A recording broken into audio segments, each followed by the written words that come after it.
Hi, I'm Amber Gray, founder and CEO of Trusty Oak.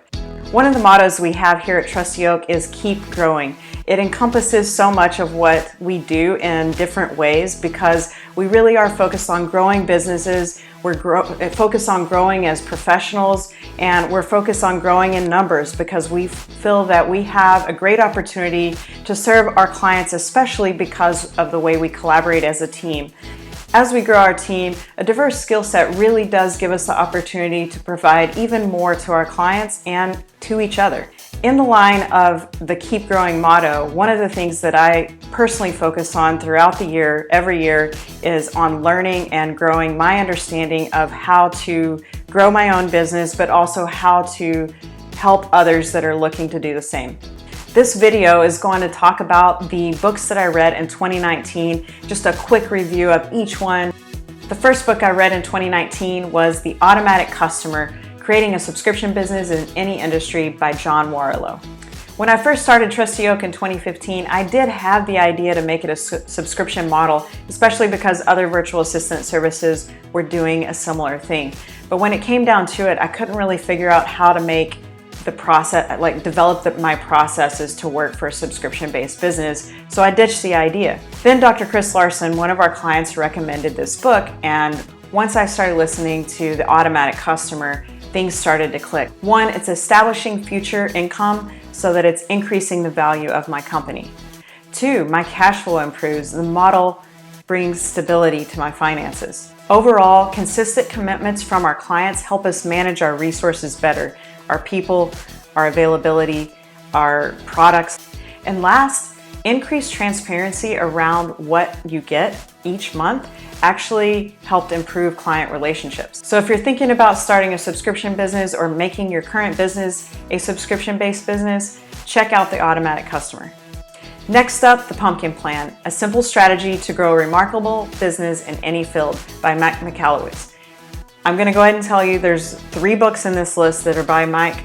He's my favorite author and I've learned a lot from him in so many ways. The Pumpkin Plan inspired me to take a closer look at each relationship I have with clients to determine how I can best serve that relationship.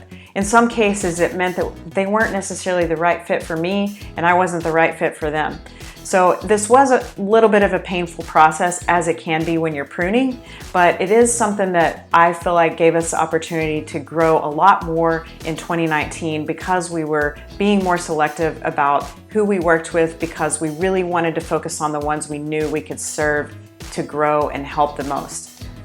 Next book, also by Mike Michalowicz, Profit First, Transforming Your Business from a Cash-Eating Monster to a Money-Making Machine. It isn't necessarily complicated, but it does have a lot of moving parts. So having someone like a Profit First professional to help you walk through it is really key.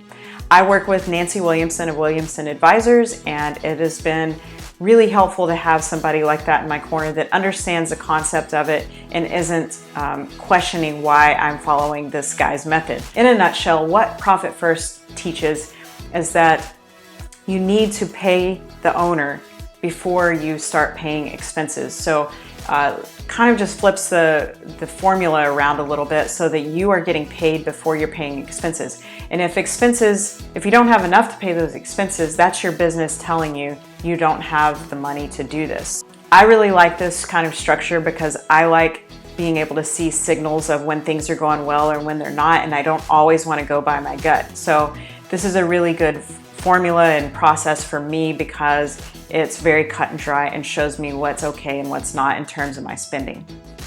The next book is more of a self-help kind of maybe along the spiritual lines of things. It's called The Obstacle is the Way, The Timeless Art of Turning Trials into Triumph by Ryan Holiday. This book actually took me down memory lane a little bit, and I felt like that it actually made me feel proud of some of the struggles that I've had growing up or as a young adult, and all of these areas of my life where I noticed problems, challenges, things that seemed like they should have taken me down actually carved this path for me to get where I am today. And it's really rewarding to know that if we're persistent, we can actually end up right where we're supposed to be. Next up is a marketing book, Building a Story Brand, Clarify Your Message So Customers Will Listen by Donald Miller. Building a Story Brand is the single best book on the topic of marketing for small business, I believe, because it gets right down to the simple, we'll say, art of creating content that explains what you do in the clearest possible way. Bringing clarity to your message is so important if you want to sell things, if you want to attract new people, if you want to keep good relationships with the clients you're working with, because they need to understand what your commitment to them is. And the story brand makes it a lot easier to understand how to drill down to the clarity you're looking for your message. One more book by Mike Michalowicz, Clockwork, Design Your Business to Run Itself. This is probably my favorite book of the year, just because it's something that had a lot of actionable stuff for me to start putting into place to, one, focus on what the most important task, or I guess role, the queen bee role is what he calls it, the most important role of my company, and to protect that at all costs so that we can continue to grow. So, and not only just to grow, but also so that we can start developing automation and processes around our business so that we can step away as the leaders of our business, to step away and see that our business can thrive and grow and continue to operate without us. The next book I read in September of 2019, The Speed of Trust, The One Thing That Changes Everything. This is the second time I've been through this book, and actually it's a very big influence on where Trusty Oak got its name, because I began to understand that trust is actually the currency of our lives in a lot of ways. We can increase trust with people, and The Speed of Trust outlines 13 behaviors that you can start doing to increase trust in both personal and professional relationships. If one of your goals in 2020 is to be a better leader, I highly suggest that you start with The Speed of Trust. I promise you it's going to help you be a better leader and a better partner as well. Next up, Million Dollar Women, The Essential Guide for Female Entrepreneurs Who Want to Go Big by Julia Pimsleur. This is especially helpful for women who are interested in having their businesses funded. There is a section in chapter 16 where Pimsleur devotes this chapter talking about delegating to a virtual assistant, and using a VA is a very key point in how to grow your business. So take a look at that, chapter 16 especially. Next up, we've got Indistractable, How to Control Your Attention and Choose Your Life by Nir Eyal. It actually inspired me to do something different with my phone. I took all of my apps off of my home screen so that it's just a clean phone. I turned off all notifications except for phone calls. Even text messages don't come through.